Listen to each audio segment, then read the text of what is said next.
Welcome into PurpleAquatics.com. I'm Skylar King. As always, you can email me, Skylar@PurpleAquatics.com. You can follow me on Twitter, @SkylarPrep. Talking mid-season predictions a day before we start the unofficial second half of the season. I'll be at the Evanston Invitational tomorrow. And, hoping to see Glenbrook South against St. Charles North, which, as you'll come to find, those are my top two teams in these mid-season predictions, and it's just going to be interesting to see how these lineups play out. We'll start with the medley, where this relay of the three, based on the way I've made my predictions, is the relay that'll decide the meet. St. Charles North 1, Glenbrook South 2. Coming into the season, I had Glenbrook South as the winning medley. The fact that Quinn Laughlin is not in the fold hurts them a great deal in my estimation, and to me bumps them behind St. Charles North. I talked about the versatility of Stipa Filipovic, his ability to go to the breaststroke, his brother go to the backstroke. They still have Baxter in the fly. They already have a freestyle split better than what they got at the end of their medley at state last year in the middle of the season, thanks to Kowaleski. And I just think that St. Charles North, these guys have been through the fire of the state meet last year, and they don't have Will Meyer anymore, but these guys are all battle tested, and I think that not having Laughlin is a big enough difference for Glenbrook South to cost them this relay. The rest of my top 12 and the top 6, I have Oak Park 3rd, St. Charles East 4th, Waubonsie 5th, Barrington 6th. Waubonsie's got to make some decisions, but they're going to have a nice breaststroke split. They've got Dish Pondy in the fly. They can find a freestyler. They got to sort out the backstroke. Doherty was a huge loss in that respect. You might even argue even more so than the freestyle, only because it's harder to replace a stroke split than it is to replace any freestyle splits, even as good as the ones Doherty put up. In the bottom, LT, Naperville North, Hinsdale Central, Naperville Central, Stevenson, Fenwick. It starts to get hard. There's just not a ton of teams with a lot of returning talent. That's why St. Charles North, Glenbrook South, and Oak Park you're going to see popping up a lot in these relays because they've just got the most returning state experience. 200 free. Again, I've got Connor Boyle moving to the 50, and so I've got Maurer, as in Luke, obviously, Will Rate, Sammy Musali, Mike Flynn from Fenwick. A big offseason for Mike Flynn, coming off a nice freshman year. Ricky Williams, and then Calvin Wendell from St. Charles East. And in the bottom, I have Everett Andrew from Loyola, Quentin Sinor, Woodstock, Joe Bazzi from Lincoln Way, Austin Millard from Oswego, AJ Carollo, Stevenson, Will Gallagher, Hinsdale South. Two things about the 200 free. One, if Lucas Conrads is not in the backstroke leg for Waubonsie's medley, in my opinion, he's going to find himself in the top 12 with the 200 free. I just don't like kids coming out of the medley just swim the 200. It doesn't work out very often. The type of kids that pull it off are the type of kids that are state champions, not just battling for their first score in the 200 free. And so, he might still pull it off. And like I said, if he's not the backstroker on the medley, then I like his chances doing it fresh. And then the other point I wanted to make was about Everett Andrew. I don't know what to think about Loyola's Rex Maurer conundrum in terms of how they're going to get him a second swim. Is Everett Andrew definitely going the IM? I don't know. And so I mean, Rex can obviously go the backstroke. It's not like I mean, Everett didn't score the 200 free last year, and obviously Rex Mauer's a freshman. We don't really know what to expect from him. The thing we know about Rex Mauer is he's good enough to score in the 500 free. 500 free is not going to be that tough, and that's his best event, clearly. 200 free clearly his second best event, but the 200 free is a lot tougher to score than the 500 free. And Everett Andrews is a senior. Coaches will historically give a senior their spot in their preferred event because they know that freshman's got 3 more years to have that spot. So it's going to be interesting. Obviously, a lot is going to come down to how many points that Mike Hengelman thinks Loyola's those two individuals can score if Rex goes the 200 free and Everett goes the IM. If he thinks they're both locks to score in those two, that's probably what'll happen. And I get to read you my predictions after I know for sure. So there's the beauty there. Speaking of the IM, I think the group at the top, it should be really exciting. I've bumped Max Eda down to 4th, considering he just came back and swam the dual meet against, I think it was Middleton, some Wisconsin high school, right before break. And maybe tomorrow it'll blow me away so much that I'll think better of this. But I have Deshpande, Alec Filipovic, and Justin Alderson 1, 2, 3 with Eda 4th. Those guys are clear-cut top 4 in my opinion. If any of those 4 were not in the bigs, something really bad would have had to happen. I've got Ben Kimmel bagging the fly to go the IM. Fly is almost always the toughest event individually at this meet, and he obviously caught a bottom with a 49 last year. So I have him getting 5th, followed by Andrew Dye from Naperville Central, then Alex Dvorak, Plainfield, Tommy Matulas, Hinsdale South, Jack White, Sterling, Tim Hayes, Prospect, Michael Bennington, Hinsdale Central, Cale McLaren, West Aurora, rounding out my top 12 in the IM. Told you I had Connor Boyle going to the 50. I had Connor Boyle winning the 50. Boyle, Pierce Bailey, Mark Avery. Mark Avery's from Plainfield already posting some stupid times, better than his taper times last year. I obviously don't love that, but it shows that he's got those times in him, I guess. Hadjivanov from GBS, and then Jimmy Sinise from Neuqua. It rounds out, that's fine. And then Bryson Breitenbucher. Breitenbucher didn't get to swim the 50 last year, but he went 19 at the sectional, anchoring LT's medley. This guy's got good top-end speed. I think there's a good chance LT's going to try to put together 3 relays. And so I think he and Thorell will land in the 50, like Thorell did with Walsh last year. Then I've got Carter Nelson, 7th. Again, he was a 20-point last year. The 50 should be pretty stacked. Then Thorell, Frank Tyrone from Oak Park. Again, this has got to be the year for these Oak Park juniors. That they come together, put some individual points on the board to help Will Rate. Then I've got Omar Fatala from Mundelein. Kid was 21-0 as a freshman last year, but then just bombed in prelims, but scored in the 100. And so, he's certainly capable of more. Followed by Toby Obachi from Highland Park, and then Cullen Coughlin, Hinsdale Central. Obachi's been swimming out of his mind also up there with Avery. And for Coughlin, the kid was 20.8 last year before the season. I just keep expecting it to come at the state meet. And hopefully it does for him this year. Everyone's favorite bit of analysis, diving. We've got Jack Williams winning it again. Semeka from St. Charles East.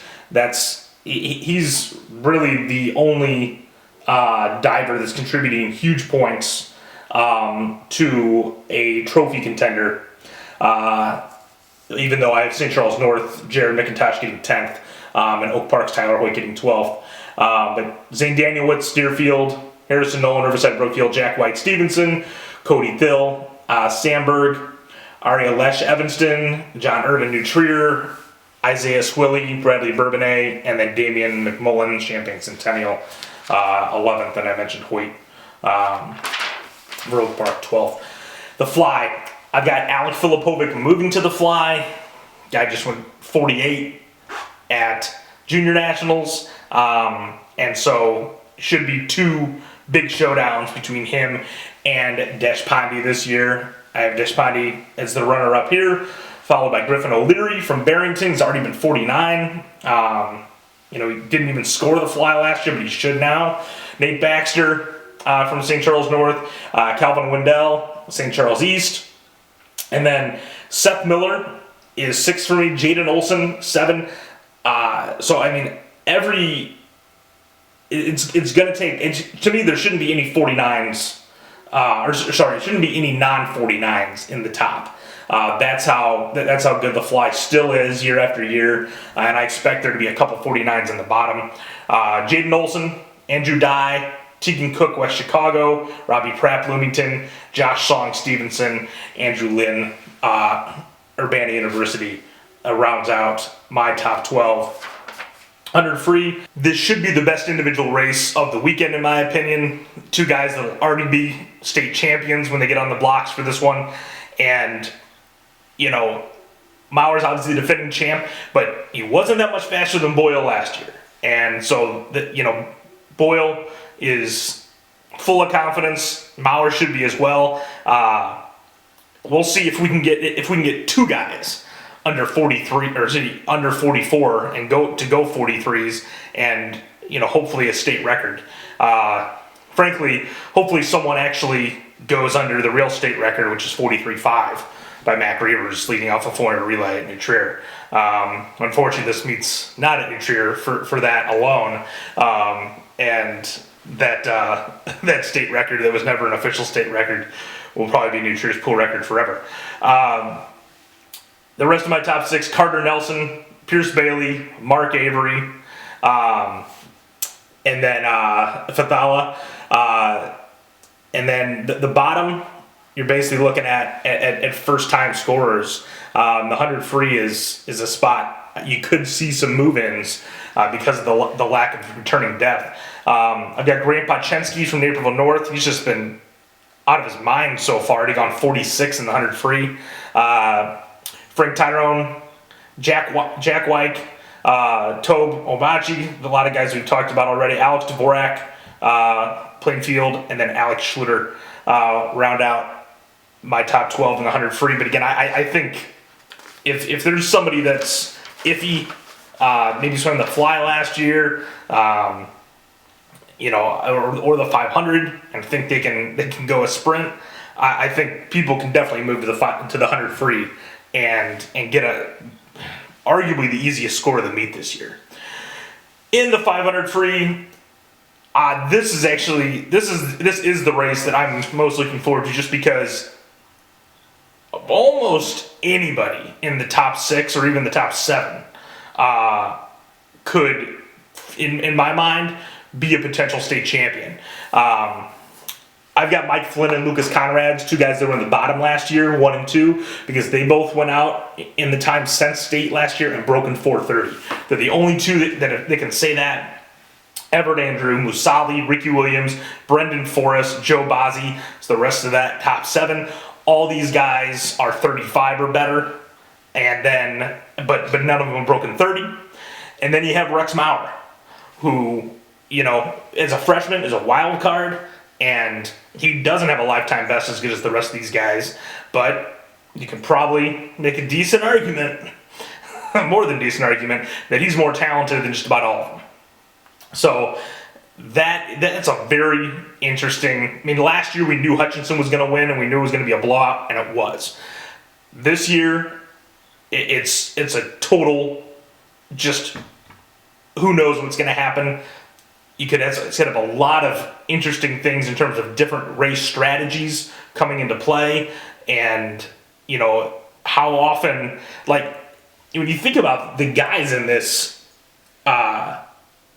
in this top six, and if you want to expand it out to Rex Maurer for the top eight, they really don't see each other that often. Obviously, the Loyola guys will have seen Flynn a couple times, but for the most part, this weekend is when you'll see the most of these guys together. Between Glenbrook South with Musali, the two Loyola guys, Ricky Williams, because these teams just don't show up at the same meets very often, and this is the race over any other that I think guys benefit from racing each other more often. And so who that ends up ultimately benefiting is the real question, and who can spring a surprise on everyone. The rest of my top 12, Owen Ruck, St. Charles East, Gavin Anderson, DeKalb, Sam Dienstag, New Trier, Jay Jensen, York. 500 could also be pretty soft in those last couple spots, but those top 7 or top 8 are rock solid. 200 relay, I do have Glenbrook South winning this one, followed by Oak Park, Loyola. My only reservation about Loyola is 2 of their best guys are going to be coming out of the 500 free. And so they could drop lower than third. After them, I have St. Charles North, Neuqua, St. Charles East running out the top 6, and then LT, New Trier, Naperville North, Hinsdale Central, Maine South, and Fenwick, 7 through 12. So, again, it's Glenbrook, Oak Park, St. Charles North.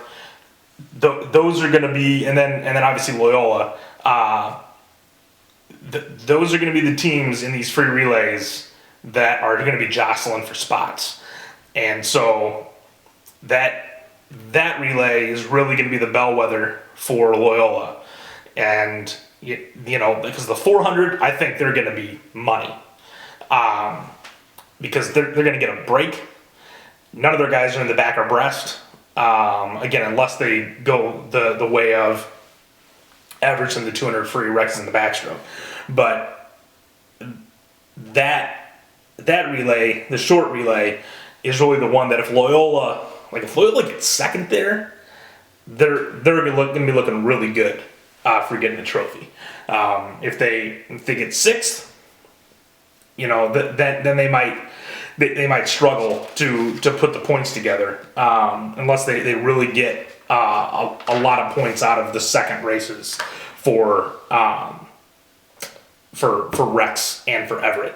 Backstroke, I've got Griffin O'Leary winning, followed by Noah Clancy, Ben Kimmel, and Jaden Olson. I've got Will Rate going back to the backstroke. The fly was a total backfire last year for them. It didn't even help Perea score the backstroke. And again, the fly is still super tough for the top 6. I think this is a much easier top 6 for Will Rate to make. So I don't know if that for sure is going to happen, but it makes all the sense in the world. And then I have Quentin Steinor from Woodstock 6th. In the bottom, I've got Bachensky, Nolan Lehman, and Michael Bennington from Hinsdale, Perea, AJ Carollo, Andy Ritzema from Normal. Again, that bottom 6, all first-time scorers. And so there's definitely a lot of opportunity in the backs, even though Bachensky's obviously been out of his mind. Nolan Lehman was a 50-point backstroker last year. He should have scored. But still a lot of first-time scorers there. Probably the event we're going to see the most first-time scorers is the breaststroke. Ida and Alderson are, I think, a lock 1-2. I've got Ty Spillane 3, Sean Yetter 4, and I have Seba Filipovic 5. I think this switch makes sense in a multitude of ways. I talked about how weak of an event this is, but also that he's moving to be the breaststroker in their medley. I think it's there's something to be said, I think, for not that it can't be done, but the mentality of, okay, I'm a breaststroker now. not just like I'm swimming a 50 of breaststroke, but otherwise I'm a backstroker or I'm a freestyler or whatever. Because I just think breaststroke is different than the other three strokes in terms of how you have to swim it, the rhythm you have to be in, even more than butterfly. I think there's a lot of freestylers that can bust out a 50 fly, on a whim. But the breaststroke is just totally different. It's why I make fun of breaststrokers in a fun-loving way, because you have to be different to be a great breaststroker, I think. And it's not the same as being a backstroker or a flyer when you talk about the strokes.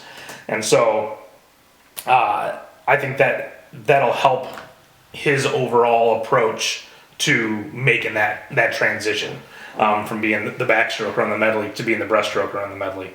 Cale McLaren, West Aurora, that'd obviously be historic for a West Aurora kid to be top 6.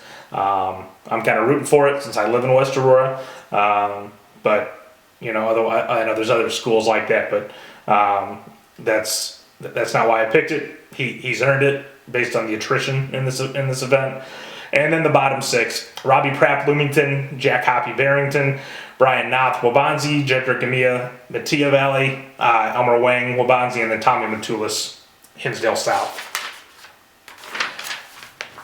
For the relay, I think a lot of people, every coach because coaches never come out and tell you, unless it's like during that New Trier run when Onstad was the coach and it was just an embarrassment of riches and they couldn't tell you anything else. No coach wants to go out and tell you that they think they can win something, or like a relay, or a trophy or whatever, for the most part, because that's just pressure that they're unnecessarily putting on themselves and the kids. Every coach that I've talked to thinks Loyola's winning the 400 free relay. And so, I tend to agree with them. But it's hard to find a consensus like that. Usually you see other teams thrown out. But Loyola, Oak Park, St. Charles North, Glenbrook South, St. Charles East, Neuqua is my top 6.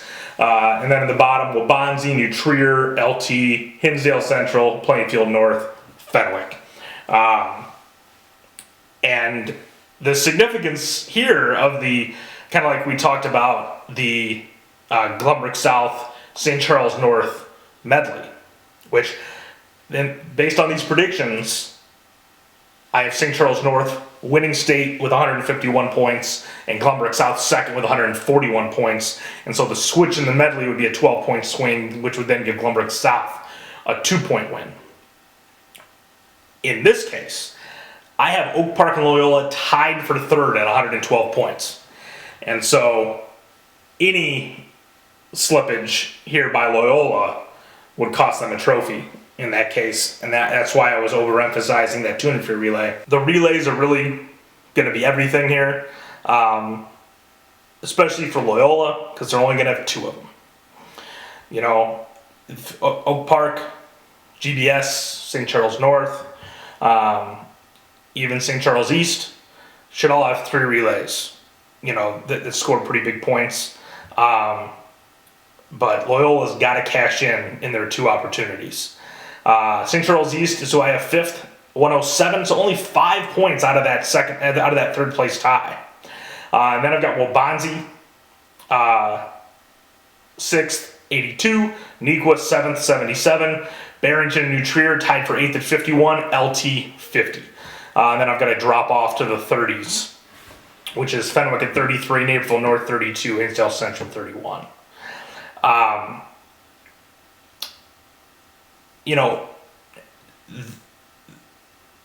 There's just so, everyone's flawed this year.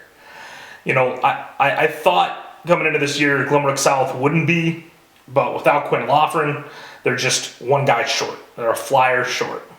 And their other 3 legs might be good enough, But between the 12 that basically it ends up costing them head-to-head with St. Charles North on the medley, and then the, I don't know, however many points he could have gotten him in the fly, it was probably like a 20-point loss for Glenbrook South not having Lawford on the team this year. And you know, the going back to that versatility, the versatility of the Filipovic brothers in general, for Alec to be able to go from being bottom in the 100 free as a freshman to even if he doesn't win, being in contention for winning the fly this year, and then his brother being able to go from IM back to breaststroke 3 relays is a huge luxury for Coach Rooney, trying to put together this lineup, because it's hard when you don't have that Will Meyer. I mean, you know, look at Stevenson. You know, I've got them at 20 points. Topher Stensby's scored more than 20 points by himself each of the last 2 years. And so when you lose that star, and same if you look at Hinsdale Central, without Donovan Lehman, when you don't have that stud sprinter, which is why, you know, you may not know that many names on New Trier's roster, but they've got one of the best sprinters in the state in Pierce Bailey. Same thing with LT without Michael Walsh, but they've still got Thorell and Breitenbucher, who are one of the better in the big picture 1-2 sprinting punches in the state. And you can say, well, who are the third and fourth? But who are any of these teams third and fourths? These teams that are going to be battling for spots in the bottom half of the top 10. We talked about Wabansi's problem with the backstroke leg on their medley. You know, Nikwa is going to have a hard time putting together a medley. I don't have them scoring the medley. I don't think Jimmy Sinise will probably be on the medley. He could be. You know, it really depends on how close they think he can get to scoring the 100 free. I didn't have him scoring the 100 free. You know, I'll be interested to see what he swims tomorrow as well at the Evanston Invitational. And so just about everybody that's in that top 10 has somebody that can put together a standout split. And that's, at the end of the day, the star power matters. The supporting cast is what gets you to the top. And that's the experience. St. Charles North, Glenbrook South just has a crew of upperclassmen that have done it before, and you know, St. Oak Park is pretty much all juniors and seniors with Will Rate in that junior class. Loyola, outside of Rex, is going to be all guys that were on relays last year. Same with St. Charles East. They're probably the one team that you would say doesn't have the bona fide star. Matt Nagler graduated after getting top 6 last year, but everyone else here has a guy that is a stud relay sprinter. And even St. Charles East has Calvin Wendell, who was top 6 in the fly last year. So these are the teams that really need to be vetted the rest of the season, and obviously that top 5 is going to be really interesting to see how those lineups play out. St. Charles East is another team that has a lot of versatility. They could potentially pick up points in the bottom 6 in several places, and that's what's so interesting about sectional Saturdays is seeing what that looks like when everyone fills out their lineups. So as I said in the beginning, I'll be at Evanston tomorrow, one of the biggest invitationals in terms of the number of teams every year, and it should be interesting to see a lot of these top teams duke it out. I mean, we have St. Charles North there, we have Glenbrook South, we have Loyola. I'm for some reason I want to think about Oak Park being there, but I don't think they are. But Nikwa is there as well, so you'll also have an opportunity for a lot of these top kids to compete against each other like Maurer and Boyle, etc. So as always, you can email me, SkylerPrepAquatics.com. You can follow me on Twitter at SkylerPrep, and we'll be back next week recapping the first big weekend of invitationals in January. PrepAquatics.com.